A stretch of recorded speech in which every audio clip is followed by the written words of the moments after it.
మేము అప్పులకి అప్పులు కడుతున్నామని అంటున్నారు.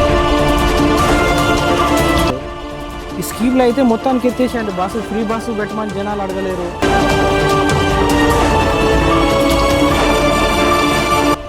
దానివల్ల ఎవరికి ఉపయోగం ఉన్నది, కొంతమందికి ఉద్యోగస్తులు డైలీ వెళ్ళే లేబర్ కొంతమందికి ఉపయోగం ఉంది.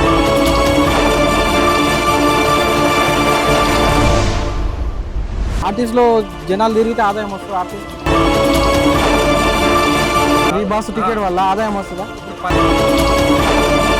మార్పు అన్నారు, మార్పు వచ్చిందంట. ఎక్కడ మార్పు వచ్చింది? ఇప్పుడు అకౌంట్లు లోన్ ఇచ్చేటప్పుడు బ్యాంక్ వాళ్ళకి పాస్ పుస్తకాల మీద ఇచ్చేది, వాళ్ళ ఆధార్ కార్డులు ఏవి ఉన్నాయో దానిపైన ఇచ్చినప్పుడు దానిపైన ఇచ్చేయాలి కదా. ఇంకా వేరే రకంగా ఎట్లా పెట్టుకుంటారు వీళ్ళు? ఇప్పుడు మీరు ధరణి చూసుకోండి, తేడాలు ఉన్నాయా అంటే ధరణిలో చూసుకోండి. రాళ్ళు, రప్పలు, కొండలు, గుట్టలు, రోడ్లు, హైవేలు చాలా మంది మాట్లాడారు ఆ విషయము ఎకరాల కొద్దికి ఉన్నోళ్ళకి లేనోళ్ళకి అందరికి ఇచ్చిర్రు అని చెప్పేసి చాలా రైతులు కూడా ఈ విషయం ఒప్పుకున్నారు చాలా మంది. మీరు ధరణిలో చూస్తే అవన్నీ agriculture lands which are in cultivation. అవును అది ధరణిలో ఏమని పెట్టిర్రు? సాగు భూమి, సాగు చేసుకుంటున్నారు అని చెప్పారు. కానీ వాస్తవానికి అక్కడ వెళ్తే కొండలు, గుట్టలు, రప్పలు, రాళ్ళు, హైవేలు, వాటికి దాదాపు 25,000 కోట్ల పైచిలుకు ప్రజాధనం దుర్వినియోగమైంది. అది ఎవరి ఖాతాలో? బిజినెస్ మ్యాన్లు, రాజకీయ నాయకులు, ఏ బీఆర్ఎస్ పార్టీకి చెందిన రాజకీయ నాయకులు, వాళ్ళకి అనుకూలంగా ఉన్న బిజినెస్ మ్యాన్లు, వాళ్ళకి అనుకూలంగా ఉన్న కొందరు వ్యాపారవేత్తలకు అందరికీ ఇష్టం వచ్చినట్టు ప్రజాధనం దుర్వినియోగం చేసి ఆ ధరణి వల్ల ఎన్నో సమస్యలు, అసలు సాగులో లేని భూములకు కూడా ఇవ్వడం వల్ల 25,000 కోట్లు ప్రజాధనం దుర్వినియోగమైంది. ఇప్పుడు ప్రజాప్రభుత్వం ఒకటే విధానం మీద పోతుంది. ఏంటంటే ప్రభుత్వం ఒక ఆదాయం పెంచాలి, ప్రజలకు పంచాలి. అందరు కాదు, పేద ప్రజలకు పంచాలి. వీళ్ళు పేద పెద్ద అన్న దాని మీద ఉంటారు. ప్రజాప్రభుత్వం అందరు సమానమే, పేద లేదు పెద్ద లేదు, అందరు సమానమే. పేదోళ్ళకి ఎవరైతే కావాల్సింది ఉందో వాళ్ళకి పంచిపెడుతుంది ధనం, పెద్దలకు ఎవరికి ఉందో వాళ్ళకి ఏమైనా కావాలంటే అదే చూస్తుంది. ఇప్పుడు మనం చూసుకున్నట్లయితే సింగిల్ విండోలో పర్మిషన్స్ వస్తాయి మనకి ఇన్వెస్టర్స్ రావాలంటే. రండి, ఎవరైతే ఇక్కడ భారతదేశంలో తెలుగు వాళ్ళు చదువుకొని ఇక్కడ మంచి విద్య పొంది ఫారెన్లో వెళ్ళి ఇన్వెస్ట్ చేస్తున్నారో వాళ్ళకి రేవంత్ రెడ్డి గారు కూడా పిలిచి సింగిల్ విండోలో పర్మిషన్ ఇస్తున్నాం, ఇక్కడ రండి ఇన్వెస్ట్మెంట్ చేయండి. హైదరాబాద్ ఒక తెలంగాణ రైజింగ్. ఈ కేటీఆర్ ఒక డ్రామా షురూ చేసిండు. ఏమంటాడంటే, ఇన్ని లక్షల కోట్లు అప్పు అయిపోయింది తెలంగాణ రాష్ట్రానికి, ఎప్పుడు లేని విధంగా ఒక సంవత్సరంలో ఇన్ని వేల కోట్లు అప్పు చేసిరు కదా, అది మీరు చేసిన అప్పుకి మితి చెల్లిస్తున్నాం. అప్పు కట్టడానికి అప్పు చేయాల్సిన పరిస్థితులు పడ్డాయి. సరే చేస్తున్నాం, స్కీములు అట్లాంటి స్కీములు చేస్తున్నాం, ఒకవైపు ఎంతో కొంత అప్పు అవుతుంది. అప్పులు అయితే తెలంగాణ రాష్ట్రాన్ని ఎట్లా నడిపిస్తాం అంటారు. ఇంకొకటి చూసుకుంటే తెలంగాణ రాష్ట్రాన్ని మీరు దివాలా తీపిచ్చిరంటే మీకు ఇన్వెస్ట్మెంట్ ఎట్లా వస్తుంది? పెట్టుబడులు పెట్టే వాళ్ళు ఎక్కడి నుంచి వస్తారని ఒక రకంగా అంటున్నాడు. తెలంగాణను అభివృద్ధి చేస్తూ ఒక పక్కన తెలంగాణ రైజింగ్ అంటుంటే తెలంగాణ ఫాలింగ్ అంటున్నాడు. అంటే పిచ్చికి ఇట్లా పట్టిందా ఇంకేమన్నా? అందుకే సైకోరామ్ అంటున్నాం. అట్లా అంటే ఇట్లా అంటాడు, ఇట్లా అంటే అట్లా అంటాడు.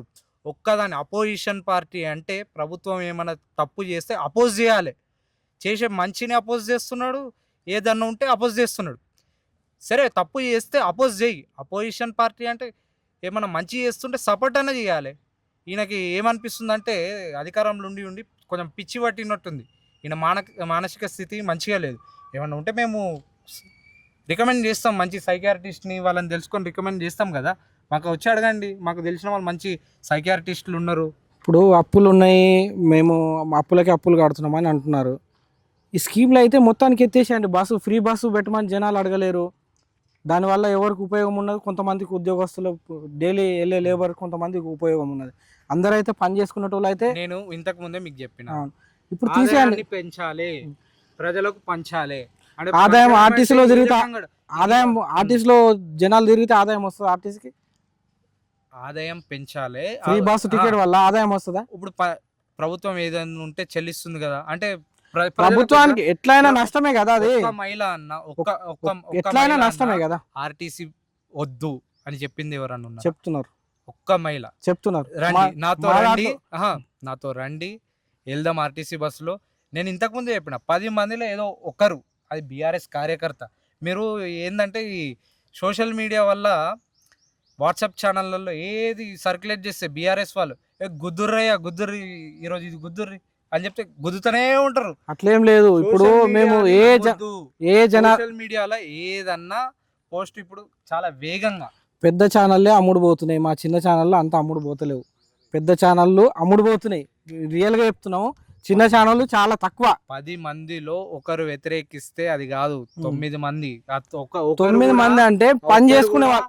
ఈ బీఆర్ఎస్ పార్టీకి బీజేపీ పార్టీకి చెందిన వాళ్ళు ఉంటారు తప్ప వాళ్ళు ఇంకా అసలు గవర్నమెంట్ ఎందుకు గెలిపించారు?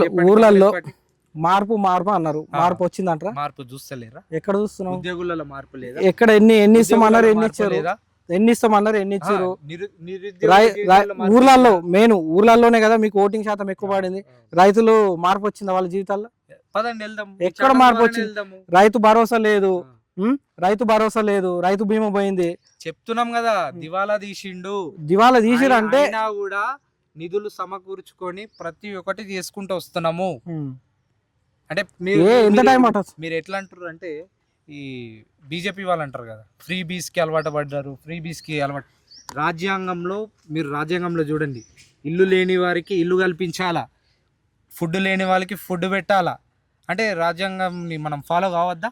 ఫాలో కావాలి. అనవసరమైన హామీల మీద భారం పడుతుందని మనం వదిలేయాలా? ప్రజల్ని వదిలేయాలంటే వాళ్ళకి ఏవో, ఇప్పుడు విద్య, వైద్యం అలాంటి ఉచితం ఇవ్వండి, ఇల్లు ఇవ్వండి. అంతకు మించి మిగతా అన్ని భారం వేసుకోవడమే కదా. Directive principles of state policy అది చదవండి. Directive principles of state policy. ఎంత ప్రభుత్వం మీద భారం పడ్డా ప్రభుత్వం నిరుపేదలకు, ఇల్లు లేని వారికి, నిరాశ్రయులకి వాళ్ళకి ఇల్లు కల్పించాలి. ఆకలి ఉన్నోనికి అన్నం పెట్టాలి.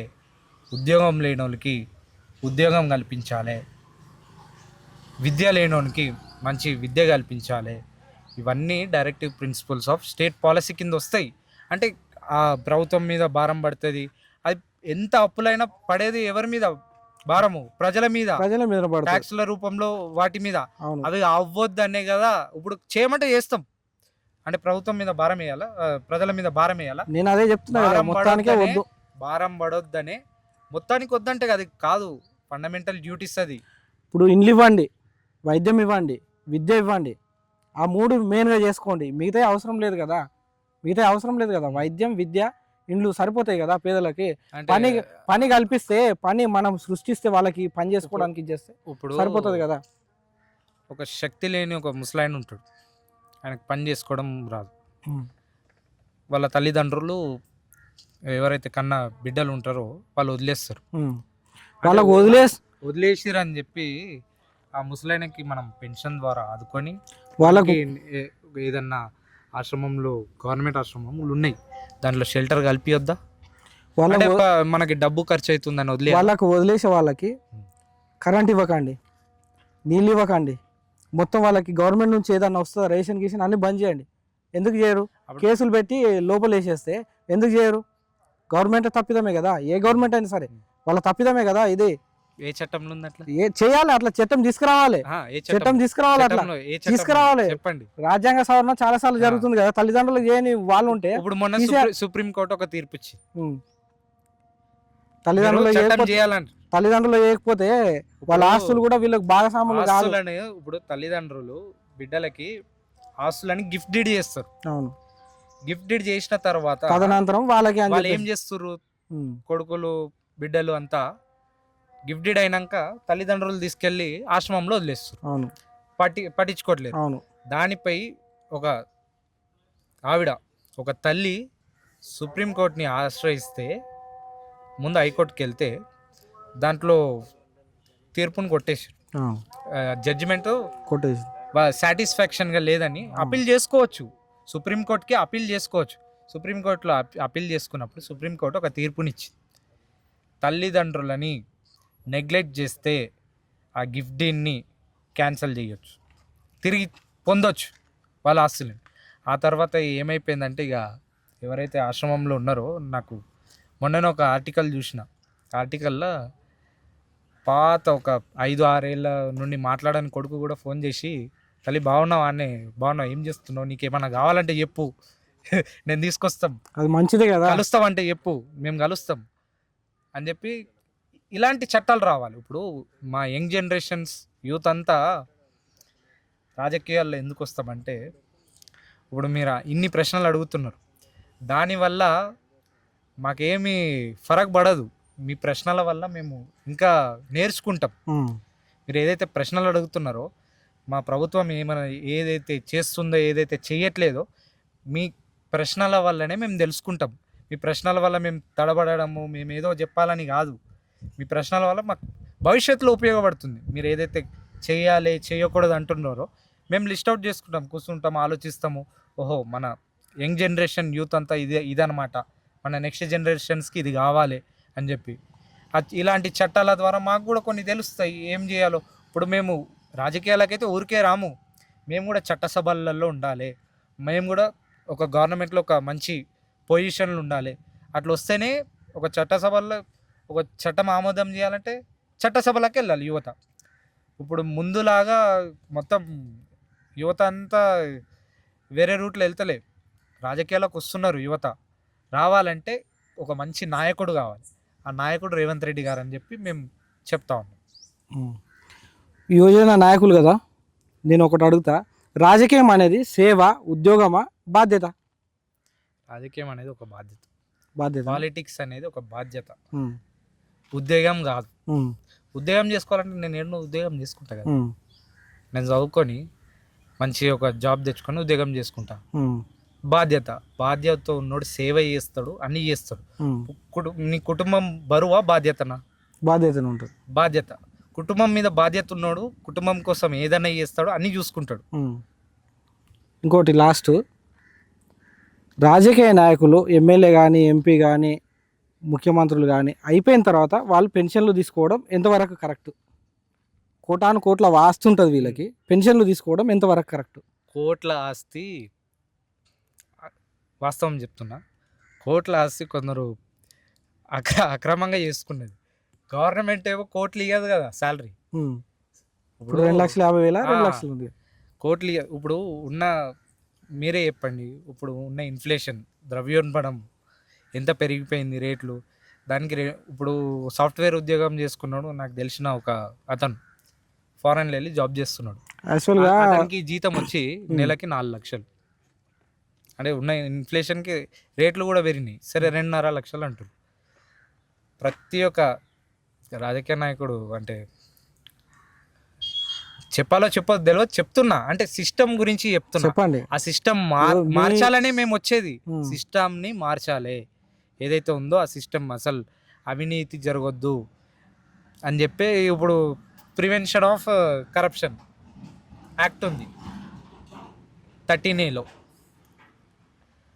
ఇప్పుడు ప్రజాధనాన్ని రాజకీయ నాయకులు కానీ, ప్రభుత్వ ఉద్యోగులు కానీ, అధికారులు కానీ దుర్వినియోగం చేస్తే, ఆ ప్రజాధనాన్ని దుర్వినియోగం చేస్తే prevention of corruption act 13A ఉంటుంది. మీరు చూడండి. అమలు అవుతుంది అసలు మన భారతదేశంలో అమలు అవుతుందా? సింగపూర్లో కరెక్ట్గా అమలు అవుతుంది, మన ఇండియాలో మాత్రం అమలు కావట్లేదు. ప్రివెన్షన్ ఆఫ్ కరప్షన్ యాక్ట్ని ఉల్లంఘించిండు ఎవడు, ఈ డ్రామా రావాడు. ఈ డబ్బుల్ని ట్రాన్స్ఫర్ చేసిన అంటుండు కదా, ఆ చట్టాన్ని ఉల్లంఘించినట్టే కదా, అందుకే యాక్షన్ తీసుకుంటారు.